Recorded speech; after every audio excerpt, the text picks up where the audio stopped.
Have you ever found yourself on the edge of a life change, standing there almost without realizing it, as if you'd stopped in a doorway and forgotten how you got there? Heart racing just enough to notice, mind loud, but also strangely quiet, wondering if you're actually ready for what's on the other side.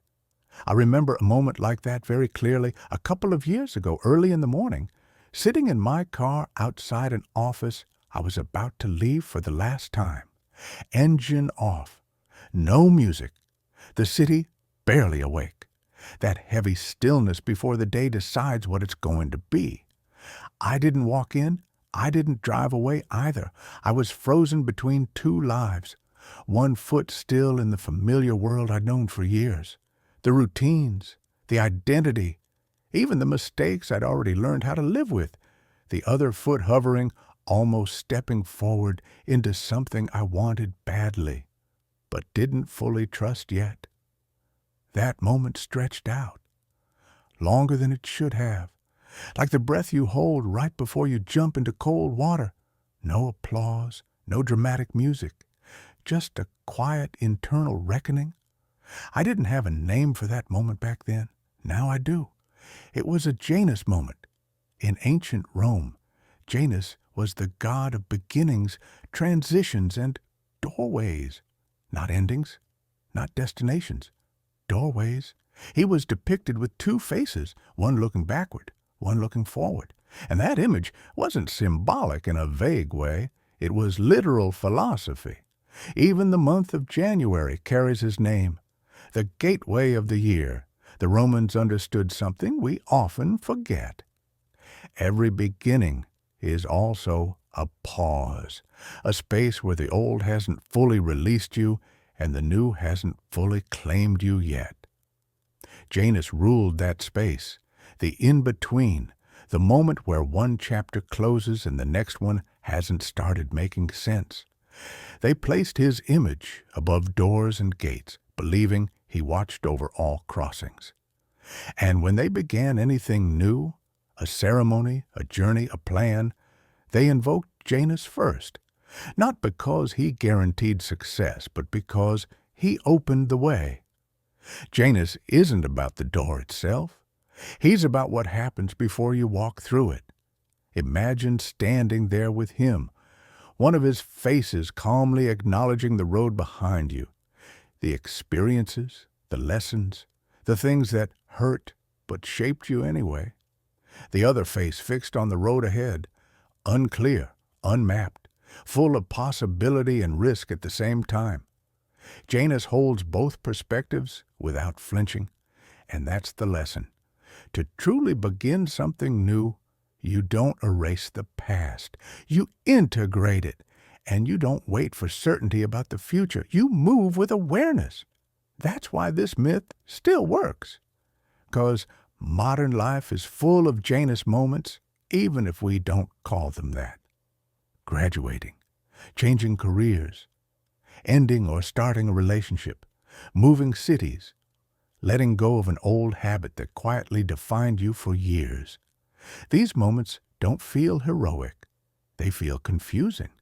You're not who you used to be, but you're not who you're becoming yet.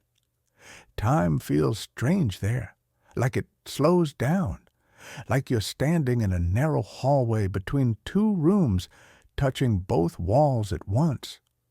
Today, we call it a crossroads, or a turning point. The Romans called it a threshold. And thresholds are emotionally intense places. There's excitement, there's hope, but there's also grief, because something is being left behind, whether you admit it or not. When I sat in that car, I felt that tension clearly, my mind replaying the past, every step that led me there, every choice that made walking away feel both right and terrifying. At the same time, my thoughts kept jumping forward, trying to imagine what would happen next. It felt like two versions of me were in conversation, one saying, "At least here you know who you are," the other saying, "But you're shrinking." Psychologists actually have language for this. Some describe the self as Janus-faced because we're capable of holding multiple identities across time and context. You can be who you were yesterday and still become someone new tomorrow. Both are real. That fluidity isn't weakness. It's how growth works, and real change almost never announces itself publicly. It doesn't usually arrive as a dramatic breakthrough. More often, it sneaks in through quiet realizations. Sleepless nights. The moment you admit something can't continue. The job draining you. The habit you're hiding. The relationship that feels wrong but familiar. No one sees those moments, but they matter more than the visible ones. Those are Janus moments too, when you quietly close an inner door and prepare to open another. There's an emotional alchemy happening there, and it's messy, non-linear, uncomfortable. William Bridges, who studied transitions, described change as having three phases: an ending, a confusing middle, and a beginning. And he said the most misunderstood part is the middle, the neutral zone, that place where the old is gone, but the new isn't clear yet. We panic there. We think we're stuck. But that space isn't a mistake. It's required. Looking back now, I can see that's exactly what happened to me. After I left that job, there was a stretch of time where I felt untethered, like I'd lost my identity without having a new one to grab onto. And more than once, I felt the urge to go back, not because it was right, but because it was known. And here's the uncomfortable truth. Humans hate uncertainty so much that we often choose unhappiness over it. Tim Ferriss once said that people will choose unhappiness over uncertainty again and again. And when I first heard that, it hit hard, because that was me in that car, almost convincing myself to stay in something that didn't fit anymore just to avoid the unknown. That's a Janus test. One face asking, are you staying because this matters, or because it's familiar? The other asking, what if fear isn't a warning, but an invitation? Modern psychology actually supports this ancient idea. Researchers talk about liminal spaces, threshold states, times when your life structure dissolves just enough to allow something new to form. And neurologically, these periods are powerful. When your brain can't predict what's coming next, it becomes more alert, more curious, more open to learning. Creativity increases. New patterns become visible. The anxiety you feel in these moments isn't a bug, it's a feature. Your brain evolved to react strongly at thresholds because that's where adaptation happens. The problem is, in modern life, we interpret that sensation as danger instead of information. Racing heart, tight chest, restlessness. We label it wrong and rush to escape it. But what if that discomfort isn't telling you to stop? What if it's telling you to pay attention?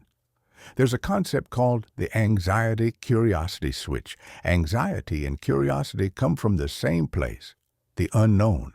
One treats it as a threat, the other treats it as an experiment. And you can train yourself to flip that switch. When I felt that fear about leaving my job, I started reframing it. This isn't just fear. This is energy. This is something meaningful happening. What might I learn here? Instead of asking, what if I fail, I asked, what becomes possible if I don't? That shift matters. Another thing that helps is shrinking the leap, turning thresholds into small experiments. James Clear talks about this when he says, every action is a vote for the type of person you want to become. When you're in between identities, every small action counts. Sending one email, taking one walk, saying no once, those aren't tiny, they're votes. And there's another Janus-like tool that works surprisingly well. Imagining yourself in the future, looking back at this moment, asking, If things go well, what will I be glad I did right now? That perspective blends past and future, just like Janus. When I asked myself that question, the answer was simple. I'd be glad I stepped through, even scared, and maybe that's all courage ever is. So here we are, back at the doorway. This place where myth, psychology, and lived experience all meet. The threshold isn't a failure, it's a sacred pause.